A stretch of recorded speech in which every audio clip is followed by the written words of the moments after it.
Olá pessoal, boa tarde. Então eu vou deixar esse vídeo aqui como um complemento de alguns assuntos que eu tenho falado, e principalmente para os alunos do curso de masterização.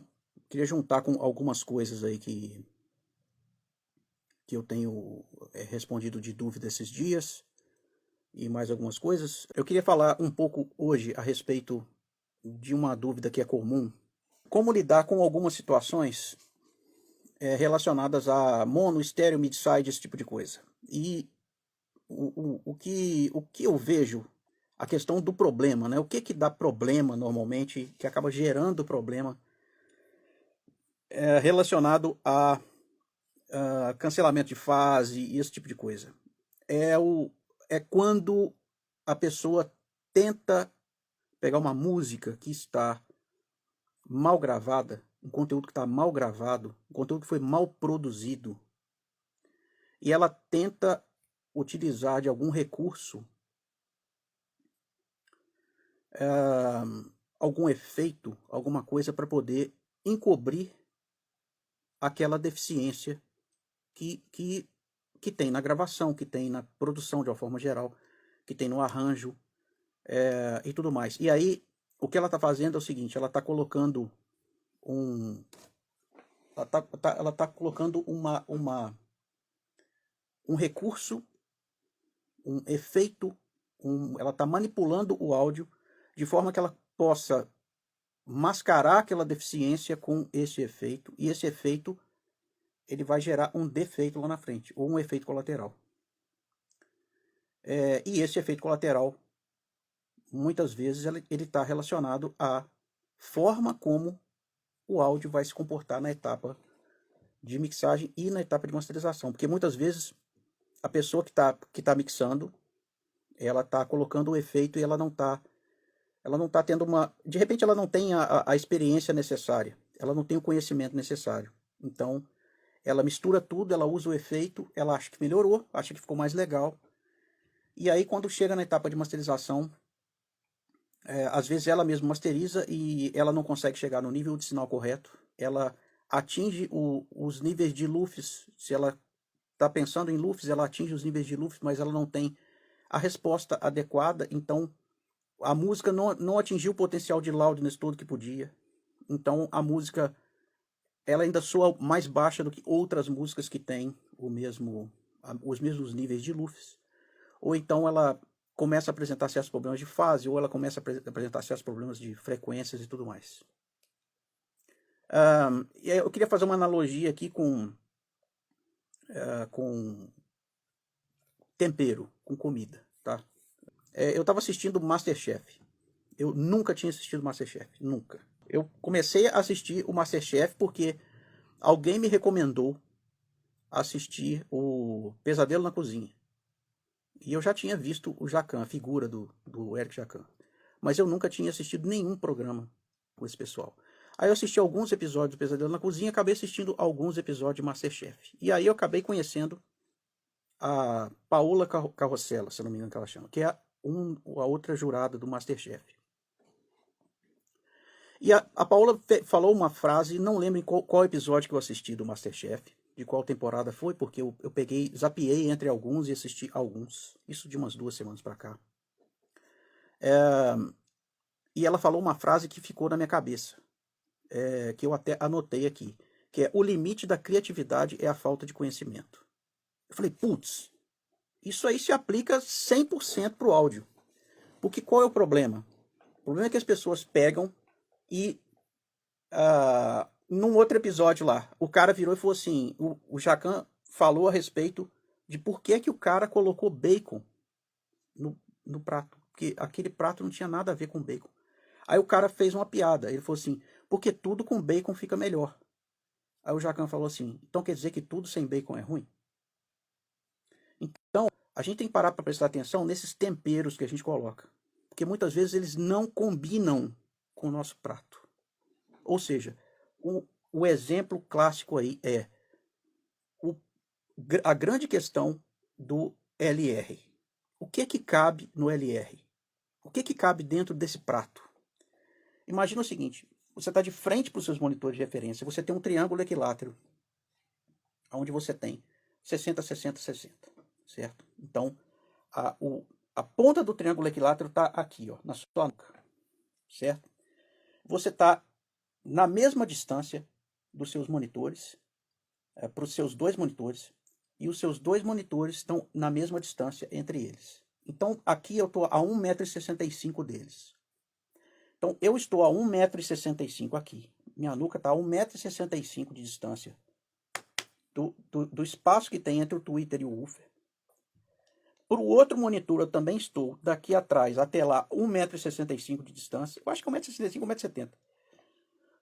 E entre eles, entre o meio dos dois tweeters, está 1,65 m de distância, a mesma distância. O que significa isso? Significa que essa imagem que vai ser formada, ela é um estéreo. Vamos supor que ela seja um estéreo aqui, ó, com essa. Vou tentar colocar minha mão aqui e a outra mão aqui. Agora vocês estão vendo o limite da tela, certo? Então significa que qualquer coisa que eu queira fazer parecer que está bem aberto, eu tenho que trazer para esse limite aqui, certo? O que as pessoas fazem? Elas mixam tudo nesse limite aqui, elas põem o paneamento do jeito que a gente chama de LCR, elas mixam tudo aqui no extremo, e aí depois, lá no meio da mix ou para o final da mix, elas descobrem que alguma coisa precisava ficar mais estéreo, mais aberta.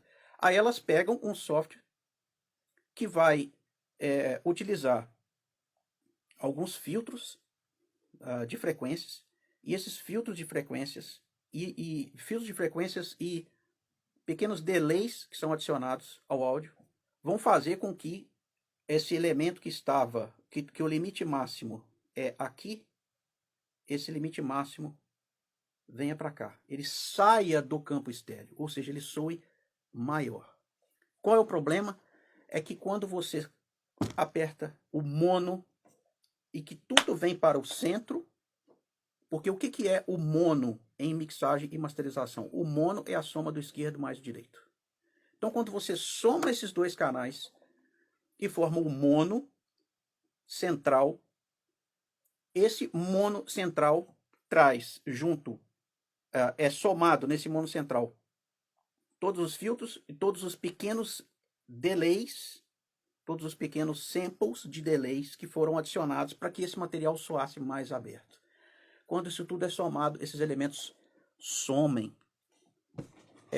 E aí começa a acontecer o desequilíbrio da mixagem e da masterização do que as pessoas fizeram. Então, o que eu aconselho, no geral? Evite tentar ser criativo quando você não tem conhecimento suficiente. Então, você não vai botar na sua comida um tempero que você não sabe se funciona. Vou dar um exemplo. A pessoa dá para você 3 vidros de pimenta. Num deles está escrito molho de pimenta. No outro está escrito pimenta malagueta. E no outro está escrito Carolina Reaper. Você acha o nome Carolina Reaper muito legal. E você põe 4 pitadas de Carolina Reaper no seu feijão. E dá a primeira garfada. E levanta desesperado da mesa. Você não sabe o que é Carolina Reaper. Então, molho de pimenta, você sabe o que é. Tabasco, você sabe o que é. Você põe um pouquinho. Você sabe que ali está tranquilo. Vai dar a picância que você precisa da pimenta.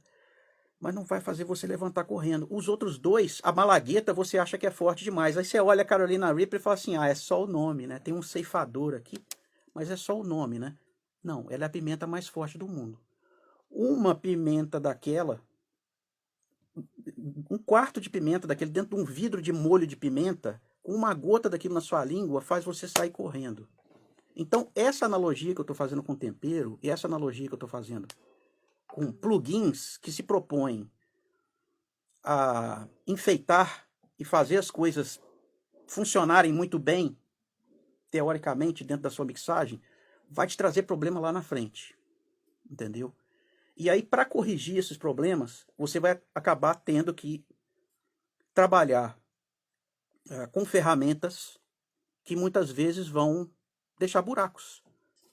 Você vai ter que trabalhar com filtros, você vai ter que trabalhar com processadores multibanda, você vai ter que trabalhar com mid-side, você vai ter que trabalhar com um monte de ferramentas que são ferramentas que vão que podem atrapalhar o balanço geral da mix, podem atrapalhar o balanço, a correta interpretação que o mixador teve, que o produtor teve, porque tem uma deficiência no áudio que tem que ser corrigida. Não adianta você me entregar uma mixagem torta para eu masterizar e você querer que eu mantenha ela torta, porque você não está escutando que ela está torta, mas ela está torta. E aí eu preciso corrigir. Para quê? Para ela soar bem no celular. Pode pegar minhas masters, todas soam bem em celular, todas. As minhas masters são 99% delas bate lá no cliente e lá fica, certo?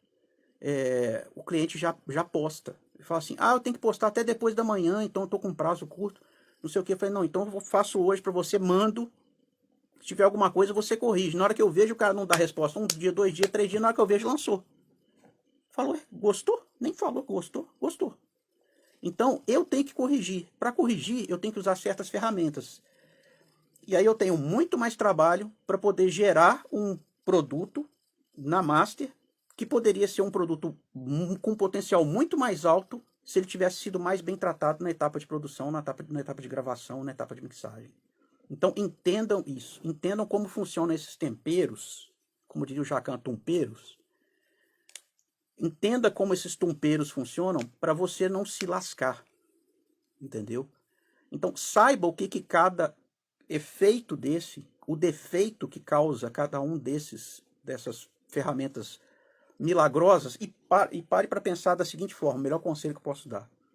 Se você tem o LR, o máximo de LR que você tem é aqui, tudo o que você contrastar com isso vai parecer fazer com que esse LR seja maior do que é. Então, por exemplo, se você tem que colocar alguns efeitos que tem que soar bem abertos, com a impressão de estarem bem estéreo, faça todo o resto bem mono. Todos esses elementos que tiverem no extremo no LR aqui, você não vai precisar de nada que abra mais do que isso. Você não vai precisar, porque os que estão bem no meio já vão dar a impressão de que tudo que está fora do meio já está beleza, já está aberto. Tá? Vou dar um outro exemplo que eu evito fazer, que é o paneamento de tambores de bateria. Aquela virada que começa num ouvido e termina no outro. Então o centro da mix está aqui, aí começa a bater no... Então começa um tom do lado de cá e o surdo termina do lado de cá. A gente tem 2 problemas aí. O primeiro deles é que os surdos têm uma quantidade de graves muito maior do que os outros tons, né? Os racktons, que eles chamam, né? Os gringos e os programas de bateria eletrônica chamam de racktons, os tons e floor-tons, os tons de chão, né? Os surdos, né? Os tambores de chão, né? Então você pega uma bateria e coloca batendo lá. Aqui, o que acontece? A massa de grave da sua mix vai bater toda muito mais para o lado do que para o outro. Então você vai ter um desequilíbrio do RMS, você vai ter um desequilíbrio geral do espectro, você vai ter um desequilíbrio geral de volume. Você vai ser obrigado a ficar dosando demais e perdendo muito tempo ajustando esses sons desses tambores para que essa virada ela soe com o punch necessário, com a ênfase necessária e sem ficar sacrificando compressores na etapa de masterização.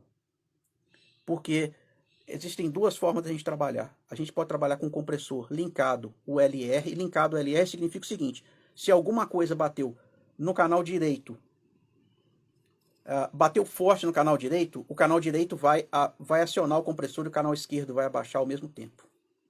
Ou a gente pode trabalhar com os 2 sem estar linkados. Ou seja, bateu mais no direito, o direito reage e o esquerdo não reage. Ou o esquerdo reage bem menos, por causa da distribuição do elemento no pan. Qual é o problema disso aí? é que você fica com o áudio que fica fazendo isso, ó. Nem sempre é legal o áudio fazendo isso, ó. Indo e voltando, assim, ó. Sacou? Então, o que eu aconselho que você faça? Isso do curso de pós-produção tem técnica ensinando isso. É você trabalhar o grave dos tambores no centro. Então o grave não sai do centro. Nunca. O que sai do centro é a percepção do posicionamento das batidas.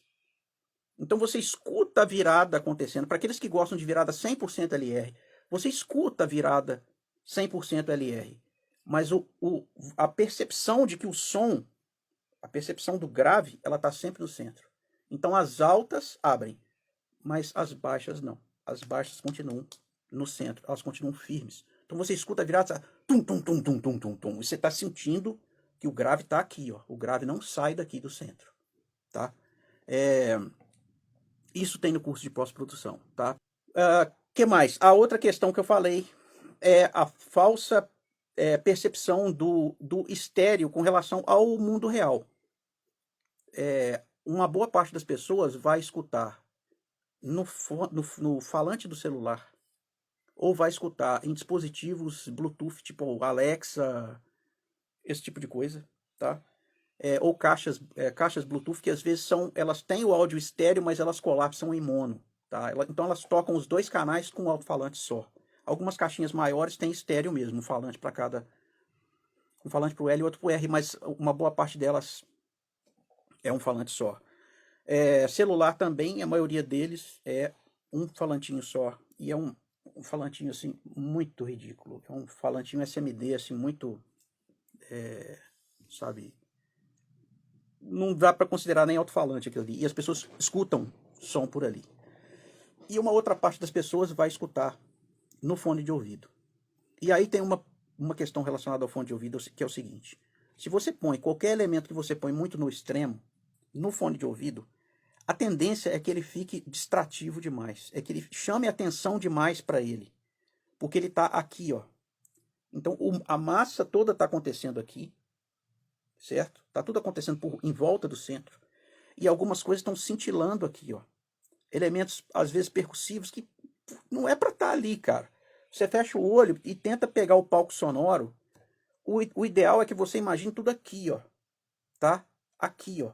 Você vai, por exemplo, quando você vai ver um show, que você tá vendo os caras tocar num bar, tô falando de um show pequeno, tá? Tô falando de um show grande, porque show grande o PA é mono. Porque senão o cara tá no solo de guitarra do lado de lá e o outro tá fazendo a base do lado de cá. O PA estéreo, esse lado aqui fica sem guitarra e esse aqui tá com guitarra demais. Então PA é mono, tá? Então, num show de um bar, um show pequeno, se você fechar o olho, você vai ver que um guitarrista está mais pro lado de cá, o outro guitarrista está mais pro lado de cá, ou o tecladista está tocando de um lado, mas ele está saindo no PA, então o piano dele, os órgãos, etc., tá estéreo no PA, porque tem as duas caixas que estão vindo para frente. Estou falando de um típico show de bar. E a batera, ela tá lá no meio, lá atrás, e você está escutando essa galera tocando. Você não escuta a virada da bateria começando num ouvido seu e terminando no outro.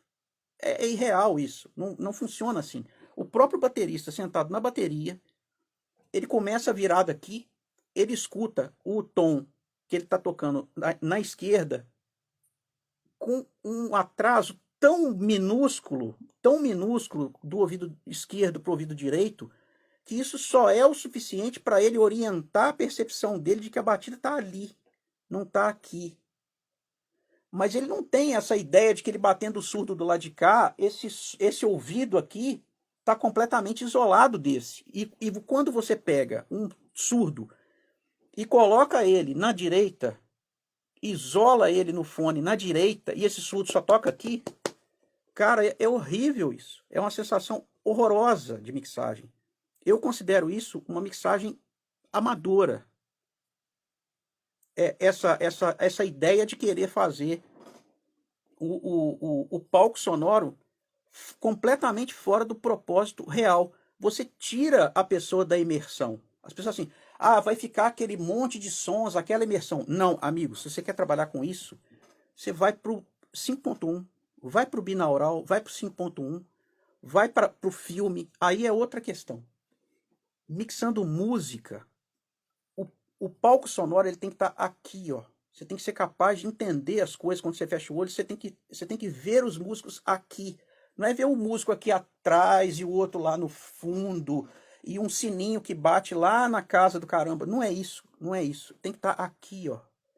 Isso resolve todos os seus problemas relacionados à LR, resolve todos os seus problemas relacionados a palco sonoro, resolve todos os seus problemas relacionados à fase, resolve tudo. Se você tiver cuidado e critério na hora de tratar isso, você nunca vai ter problema com a sua mixagem.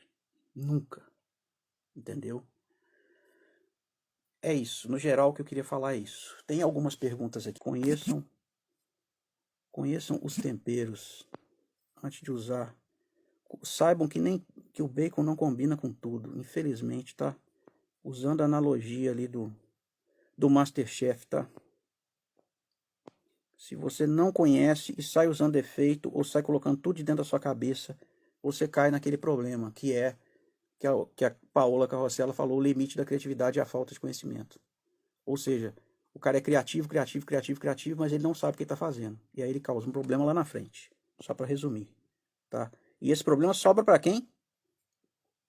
Para nós, que estamos masterizando o material. O Marcos falou, o Mix LCR traz muitos problemas de monocompatibilidade, até que ponto você acha que vale a pena ter uma mix mais aberta em detrimento de um bom mono? É o que eu estava falando, a partir do momento que se você tem uma mix mais fechada, ela mais acontecendo mais central um pouco, não estou falando mono, tá? Uma mix mais central, ela aqui. Imagina que o limite do LR é aqui, tá? Se tudo está acontecendo aqui e você precisa de algum elemento que se destaque, ou você precisa de um refrão que abre, é muito comum isso às vezes em banda de metal. Você ter a música toda acontecendo aqui e de repente você quer que o refrão soe maior, mas você já está com tudo tocando forte o tempo todo. Então o que você faz? Você dá um pouco mais de abertura para alguns elementos na hora do refrão. Então com isso você ocupa aquele espaço maior e você tem a impressão de que a coisa toda está maior. Então, que ponto vale a pena ter uma mix mais aberta em detrimento de um bom mono? O bom mono, o mono correto, coeso, ele vai acompanhar essa abertura do LR mais coesa, entendeu? Vou dar um exemplo para você. Aquelas mixes antigas, tipo Drive My Car dos Beatles, né? Que eu já usei de exemplo aí até para aluno e tudo mais. Era aquele tipo de mix que os caras estavam descobrindo o estéreo, né? Os caras tinham tudo acontecendo numa caixa só. Aí, de repente, os caras ganharam mais uma caixa. Eles falaram, pô, o que a gente vai fazer com essa caixa? Ó, então a gente vai fazer assim, a gente deixa a bateria nessa caixa, deixa o baixo nessa caixa, deixa uma guitarra nessa caixa, mas a gente traz o órgão, a voz, os backings e o teclado para essa, sei lá, a guitarra solo para essa caixa. Então era assim, não era nem LCR, né? Left, Center, Right. Era left, uma galera, right, a outra galera. Quando você escutava mono, tava ok, porque nunca ia dar problema de fase, porque você tinha todo mundo deslocado para uma caixa só, ou uma galera deslocada para uma caixa, outra galera deslocada para outra. Galera que eu digo assim, né? Instrumentos, alguns instrumentos todos para cá, os instrumentos todos para cá. Quando eu falo isso, não é prato de bateria abertos, tons, alguns tons para lá, outros tons para cá. Não, é a bateria toda de um lado só. E o baixo de um lado só. E o resto ali, vozes, teclados, algumas guitarras do outro lado. O que você tinha que se preocupar com isso aí? Era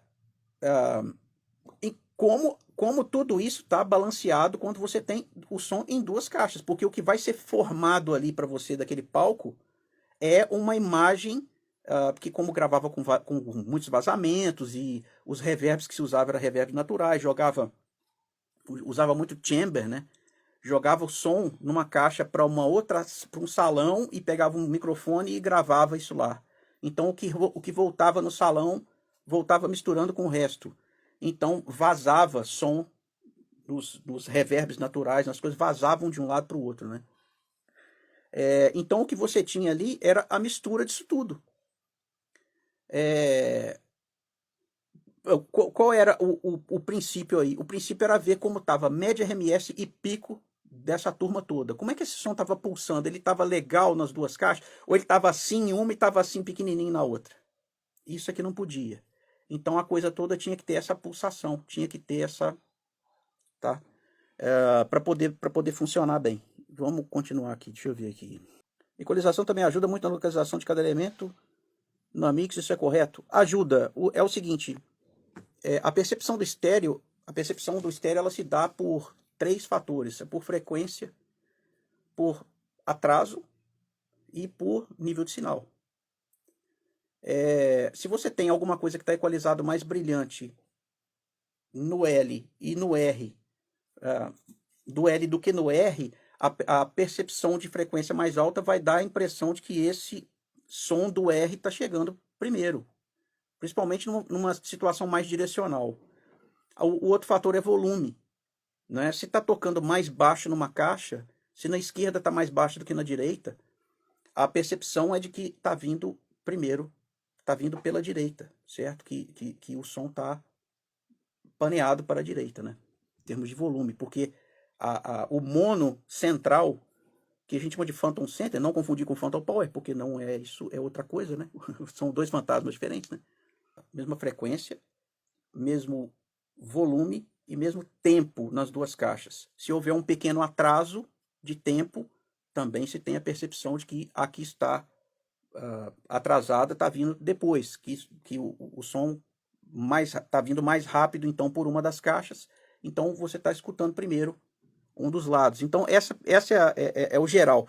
A equalização ajuda a trabalhar isso aí, né? A equalização, o que é a equalização, no final das contas? É a manipulação de volume de frequência, né?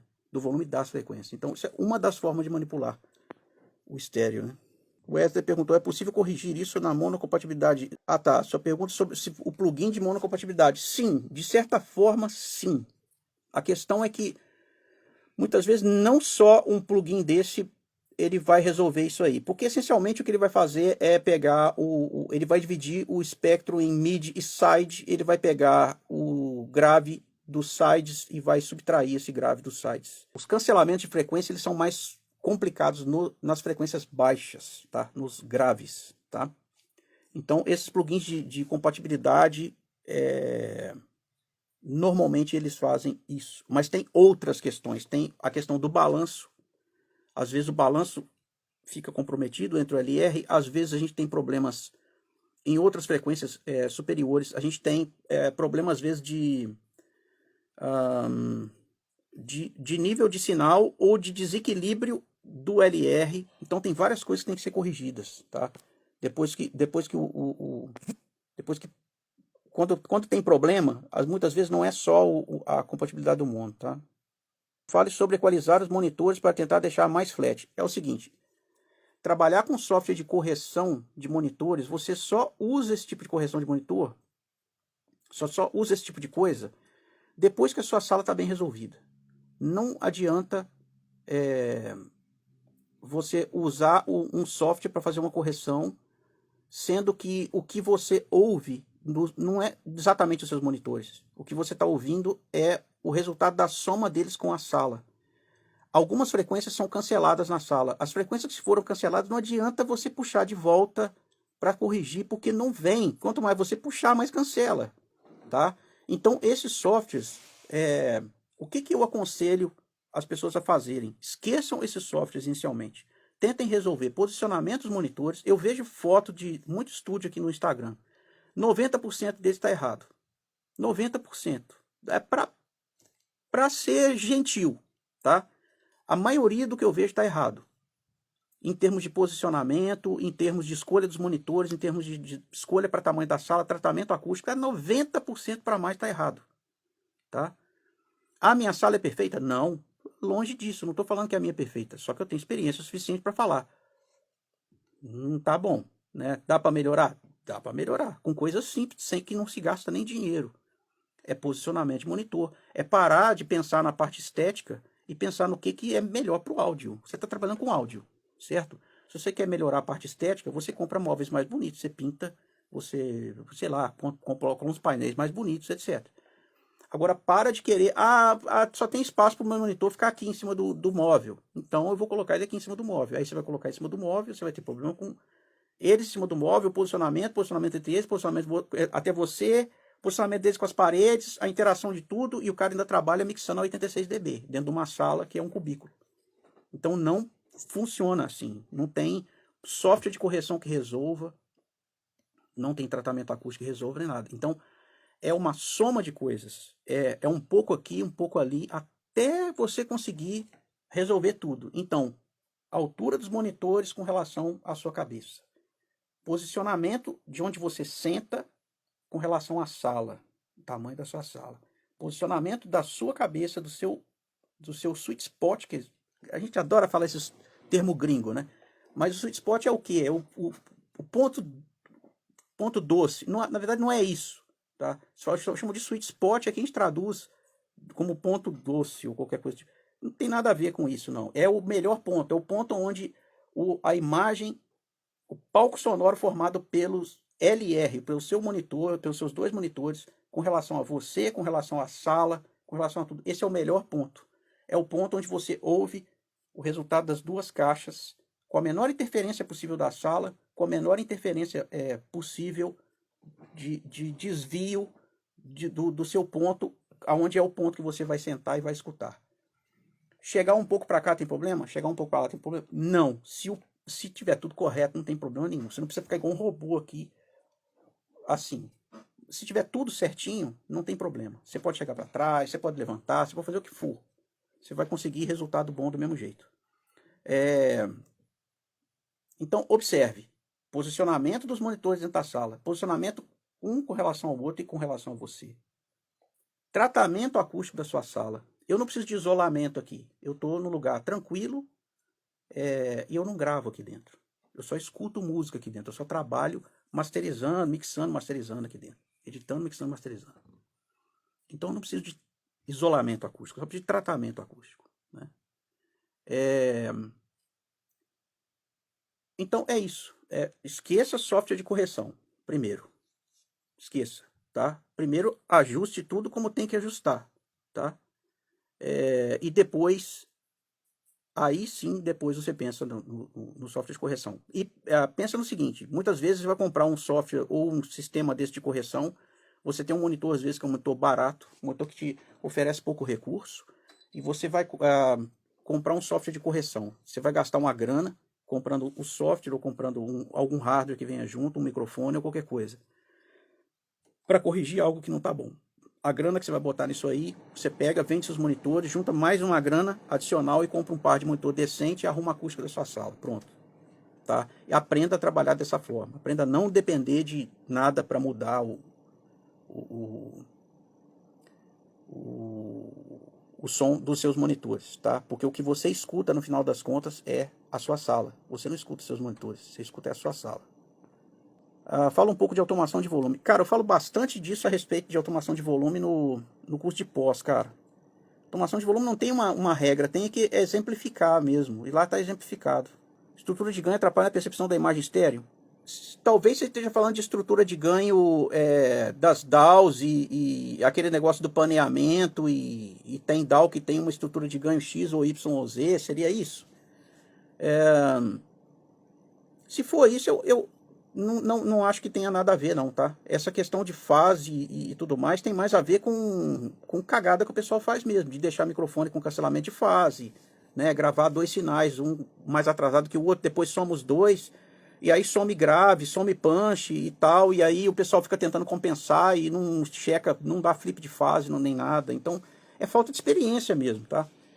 E aí o cara fala assim, tá faltando grave, eu vou pegar um plugin Max Bass da Wave, sei lá das quantas aqui, vou botar nisso. Aí o cara põe e o plugin puxa um grave que não existe, e o cara tenta corrigir uma coisa que não precisava ser corrigida. Entendeu? E o cara acha que tá bom, acha que... Entendeu? Não, usei um plugin aqui de forma criativa que resolveu o problema. Não, primeiro você tinha um problema que poderia ter sido resolvido sem o plugin. Aí você ficou meia hora girando lâmpada, descobriu o plugin, e aí você tomou um paracetamol para curar uma dor de cabeça que você tinha por causa de uma coisa que você comeu e que te faz mal. Então pare de comer o que te faz mal você não vai ter mais dor de cabeça, não vai precisar mais de paracetamol. Entendeu? É o mesmo caso do software de correção de sala, do software de correção da monitoração. A monitoração está falando, a sala está respondendo e você está escutando o resultado dessa conversa. Então o pessoal usa um software de correção para corrigir uma coisa que poderia ser corrigida sem o software de correção. Entendeu? Eu recebi um black metal com muito cancelamento de fase nos mix, a melhor escolha foi deletar várias tracks. Às vezes ué. Às vezes você não precisa, às vezes tá sobrando. Teve um trampo que eu fiz na semana passada? Não, foi semana retrasada. Foi no final, foi na quinta-feira retrasada. Quinta-feira retrasada. Que foi um Fusion, um trio Fusion. E a guitarra estava gravada acho que com 3 microfones. E aí a gente tinha 18 canais ou 20 e poucos canais de guitarra. No final das contas não precisava, era só um microfone de cada guitarra. E o meu aluno, ele me contratou para fazer a mix e assistir a mix enquanto ela acontecia, né, para eu falar as coisas e tudo mais. Demorou ali 3 horas mais ou menos para fazer a mix e master do material. Já estava editado, eu já pedi ele para já editar as coisas que ele queria que fossem editadas, para não deixar nenhuma aresta, né? E aí eu subi essa mix e masterizei em 3 horas, com ele assistindo via Skype, me perguntando e a gente trocando ideia ali e tal. E ali eu já esclareci um monte de coisa para ele. Então é possível fazer isso. Se vocês têm a vontade de fazer isso aí, de me ver mixando o material que vocês trabalham, que é produção de vocês, para ver como seria, e eu entrego a sessão depois para quem quiser abrir e verificar como estão, né, os parâmetros de plugins, etc. Eu mixo com os plugins que eu estou acostumado a mixar, então tem muita gente que não tem tudo que eu tenho. Mas acompanhando ali dá para ver qual é a minha linha de raciocínio, e isso aí é muito do que eu faço no curso de pós-produção, só que o curso de pós-produção são aquelas 10 músicas lá, tá? Eu fazendo isso com uma música da pessoa, né, do cliente, do caso, do aluno, no caso, aí já é diferente, porque é uma coisa que está acontecendo em tempo real para a necessidade dele. Então, às vezes, ele vai aplicar aquele ensinamento ali no disco inteiro, entendeu? Então, é uma mix que ele está investindo comigo, uma mix e uma master, que depois ele vai tentar replicar aquilo ali, tá? Dentro do possível, do que é possível replicar, porque às vezes até eu mesmo tentando replicar algo que eu fiz, não vai ficar igual, certo? Mas é isso. Dá para fazer isso. Dá para fazer isso via Skype e eu entrego a sessão depois para a pessoa, entrego a mix, a master, o arquivo de áudio da mix, o arquivo de áudio da master, para plataforma, para CD, para tudo. Faço tudo ali para você ver.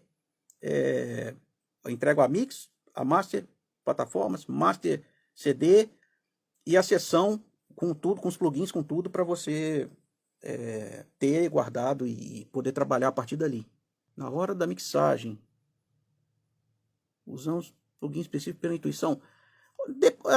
Digo que seja intuição, não é intuição, tá?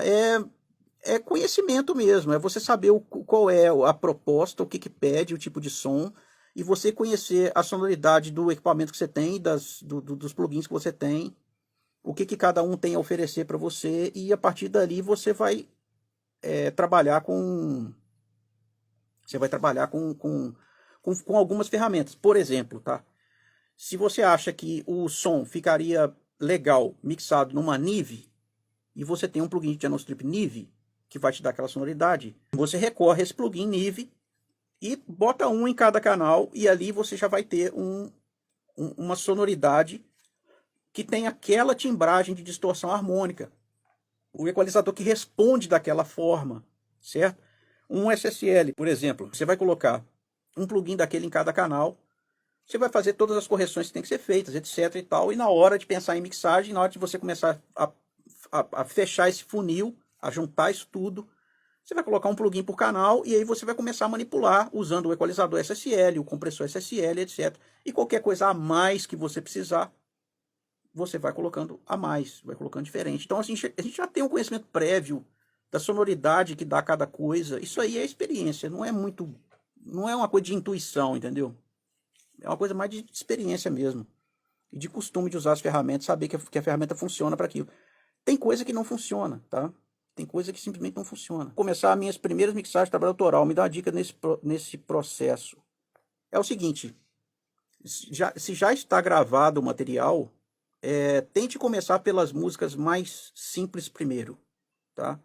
Pelas que têm menos elementos, pelas que estão, já que você não tem tanta experiência com isso aí, tá? Tente começar pelas mais simples primeiro. Dê a atenção que precisa, por exemplo, para a voz, para o instrumento principal da mix, para o instrumento que meio que faz o chão da coisa, tá? E aí, a partir daquilo, as próximas músicas, você já vai meio que, para manter a consistência, você vai meio que repetir esse mesmo processo nas outras. E aí, no final das contas, a tendência é que você tenha um material mais homogêneo, entendeu? Você tem um material que as músicas soam como pertencentes a um trabalho. Se for o caso, por exemplo, de um CD ou de um EP ou qualquer coisa, mesmo que não vá virar um CD físico, mas essas músicas são apresentadas como se fossem um CD, você já vai usar o conhecimento das músicas mais simples primeiro, e depois as outras mais complexas, que tem mais elementos, vai ficar mais fácil para você trabalhar nessas, entendeu? Do que você pegar uma música e já começar pela música que é maior em duração, que tem muitos elementos, que tem músico convidado, que tem isso, que tem aquilo, que tem aquelas mix de 70, 80 canais. Não começa por essas não, começa pelas mais simples primeiro. Vai definindo ali já uma identidade e as outras você vai trabalhando com base nisso aí, você vai acrescentando as outras coisas. Fica mais fácil assim, tá? Às vezes percebo que a galera tenta inventar técnicas mirabolantes, ou seja, reinventar a roda. É o que falou lá a chefe Paola Carrossela. O limite da criatividade é a falta de conhecimento.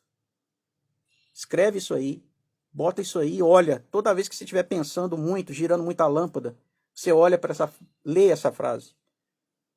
Não precisa muito, entendeu? Dá para exemplo de outra área que parece que não tem nada a ver com a nossa, mas o que nós estamos fazendo? Nós estamos misturando vários ingredientes para formar algo bom no final, né? Tem que ser bom, tem que funcionar. Qualquer pessoa em qualquer lugar do mundo tem que ser capaz de pegar aquele prato que nós estamos oferecendo, comer e falar: uau, hein? Bom essa culinária do país XYZ. É isso que nós estamos procurando. Estamos procurando o cara que, mesmo o cara que não gosta do estilo, ele ser capaz de ouvir com qualidade, dar o play num aparelho de som de merda, que ele está acostumado a escutar lá as coisas dele. Ele tem que conseguir dar o play e a sua música tem que soar dentro do mesmo padrão geral. Ela tem que soar dentro, ela não pode destoar, ela não pode soar baixa, esquisito, com a voz alta, com caixa de bateria lá em cima, cheia de efeito, cheia de cancelamento de fase. Ela não pode soar torta e estranha, ela tem que soar bem em todos os lugares.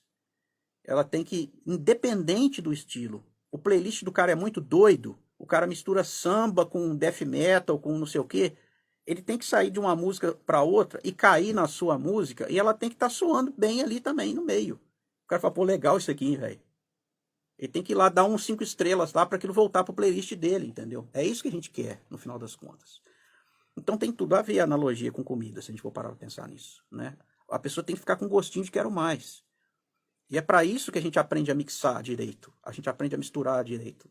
É porque esses temperos que vão acontecendo ao longo da música, esses ganchos, vão fazendo com que a pessoa ela consiga atravessar a música inteira, curtir a música inteira do início do início ao fim. Não é ela dar uma colherada e falar, não, tá ruim isso aqui, garçom. Ó, putz, pode tirar. Me vê só a entrada aí, uma coca com gelo e limão que eu tô com pressa, eu vou embora. É isso, entendeu? Você não pode fazer isso, você não pode espantar a pessoa. Eu pego muito a mix que tá espantando, entendeu? E a pessoa peca pelo excesso, por não saber usar porque a criatividade foi tanta, sem conhecimento, que não conseguiu atingir o objetivo, entendeu? Então fica com um negócio que não funciona. O que você disse sobre aquelas caixas de Edifier, serve para mixar e masterizar? Nunca vi nenhuma caixa dessa que servisse para essa função, tá? Pra me desculpar, não aguenta tranco, tá? A não ser que tenha aí alguma que eu não conheça, mas todas as que eu peguei não aguenta tranco não, tá? Mixar com headphone é melhor que mixar numa sala ruim? Indica algum fone?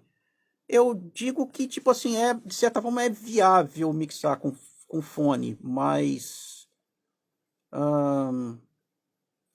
sala ruim, se você tem um par de monitores razoável, você consegue com alguma movimentação de algum material acústico dentro dessa sala, algum posicionamento de móvel, tapete, cortina, alguma coisa, você consegue contornar isso aí, tá? Eu particularmente não gosto de mixar com fone. Nunca gostei. Fone, eu tenho um K612 Pro da AKG, que é um fone aberto. Eu gosto, mas eu uso tão pouco que ele tava ali do lado. Ali. E é ali que vai ficar. Eu uso muito pouco mesmo. Não, particularmente não gosto de fone. Porque não acabou essas masterizações no vermelho. E por isso ainda não acabou. Não entendi. A masterização no vermelho que você fala é com pouca margem dinâmica, né? Tudo bem alto, bem socado. É o seguinte, existem estilos que se beneficiam dessa estética. Da pouca margem dinâmica. Tá? Existem estilos que soam melhor assim. Esteticamente, algumas coisas soam melhor assim. E isso, às vezes, faz parte. Tá? Então, é isso. Na essência, é isso. É por isso que não acabou, tá? Isso aí. Por isso que não vai acabar, porque toda vez que você choca com força o áudio contra um limiter, por exemplo, ou contra um multibanda que seja, contra um soft clipping, você está mudando a textura. Não é só questão de chapar tudo no volume lá em cima. Você está mudando a relação entre os elementos. Você está trazendo coisas que estão no fundo, puxando o RMS, puxando isso para cima. Então é estética. Tem gente que quer isso. Música eletrônica se beneficia disso. Metal muito pesado, coisas muito pesadas se beneficiam disso. De pouca margem dinâmica, de muito RMS, de elementos mais achatados, tá? E ceifados mesmo, do som da distorção, tá? E aí, claro, tem como você chegar nisso aí sem ficar áspero, sem ficar feio, tá? Mas isso não vai acabar, tá? Eu adoro masters dinâmicas, tá? Eu gosto muito. Mas às vezes é necessário, por uma questão estética, é necessário meter o pé mesmo e fazer mais alto, sacou? Como explicar para os meus clientes que master não é só deixar mais alto? É o seguinte, você entrega uma master alta para eles e desequilibrada e entrega uma master alta e equilibrada. Com uma resposta boa, com tudo bom, e fala assim, ouve essas duas em vários equipamentos de som que vocês tenham aí, em qualquer lugar. Ouve essas duas aí, e aí você vai... ele vai chegar à conclusão de que tem um trabalho a ser feito, entendeu? Não existe esse negócio de, não tinha nada para fazer na master. Não existe isso, tá? Sempre tem muita coisa para ser feito. Ou pelo menos algumas coisas para serem feitas, porque a gente está trabalhando com o espectro, a gente está trabalhando com o balanço geral da coisa, a coloração, a temperatura disso, né? E o volume certo, as questões relacionadas a... Eu queria postar esses dias, eu queria postar um exemplo de uma master que eu estava trabalhando aqui, que tinha uma referência que tinha passado, o cliente tinha passado uma referência com erros, que são erros normais de quem não sabe masterizar, que estava interferindo nos ataques dos elementos todos. Não era uma questão de ter que soar alto, porque a minha estava soando mais alto até, e estava soando mais dinâmica do que a outra. Entendeu? Que era uma questão de saber lidar com os tempos de ataque e release de compressor, e de como você está tratando o áudio todo geral, para você chegar com aquele som lá na frente, entendeu? Então não é só uma questão de volume realmente, não. Tem todo um trampo para ser feito, de ajuste para ser feito. Então sempre tem ajuste para fazer, sempre tem alguma coisa para fazer. Tá. Grande abraço para vocês. Obrigado. E a gente se vê aí.